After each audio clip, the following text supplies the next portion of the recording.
Okay, so I'm going to show you how you can teach your students to find images that are nice and easy to work with on the iPad or their devices. So I run a choice-based art room, and it is modified choice. And therefore, what that requires from them is to look inside and find out what it is that they are interested in. And every child, of course, is interested in different things. So if I'm doing a skill lesson on the devices, I'm not going to tell them to all draw the same thing.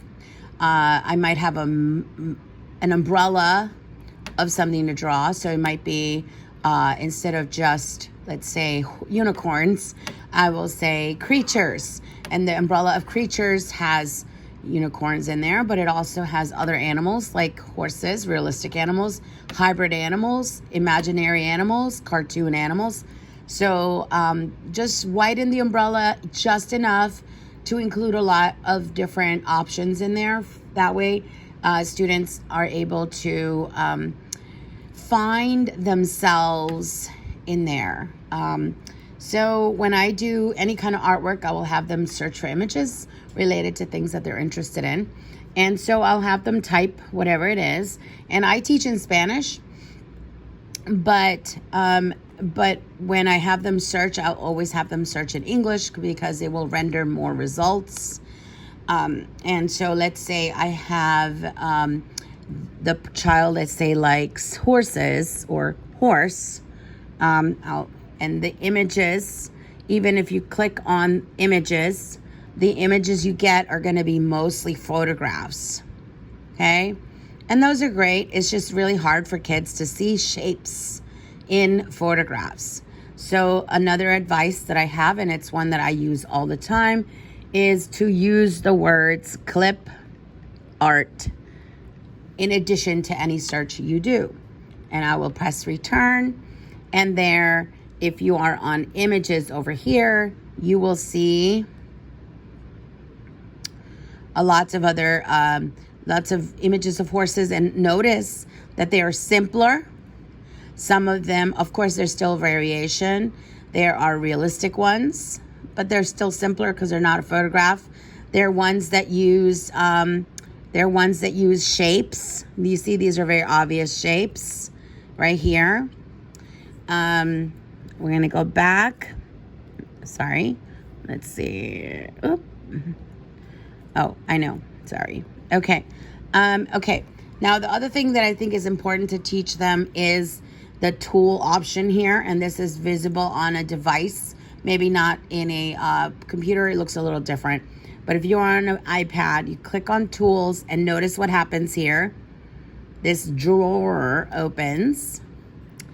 And it's really important to teach them that the size of the image matters, especially if they're going to be blowing it up, bigger, making it bigger in an app such as Sketchbook app. We're going to click on large.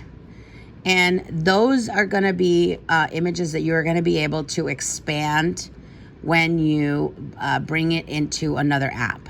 Now, it will definitely work on teaching them how to save the image and also teaching them that these are inspiration images. You're not necessarily going to take the entire image and copy it. You are going to use it as inspiration and explain what that means.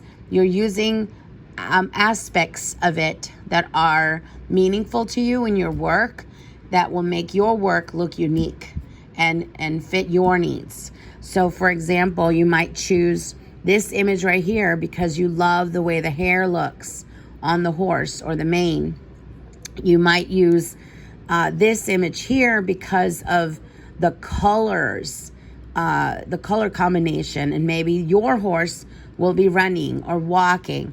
So you're just taking aspects of it. These are really helpful in that way, but we are not taking this image and basically doing nothing with it and just using it as it is.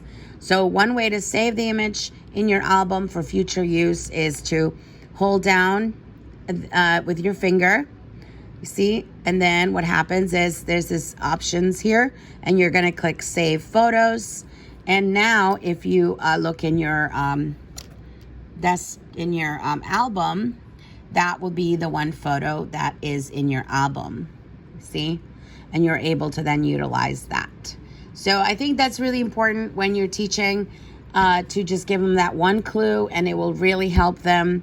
Explain to them that when they are in a search engine, there's other options over here too. Obviously, once they start, there's other ways to make it even simpler. You can click on simple. You can, cute. You see, there's so many different options. And then this whole thing here, if you click on tools, you might want to look at a specific color combinations. If you have a specific horse, maybe you want purple, you want the colors purple to come up. So once you give them those lessons, and it's very quick, you just sort of explain, write the word clip art on the board, and show a couple of examples on the smart board, and you're ready to roll. All right, thank you.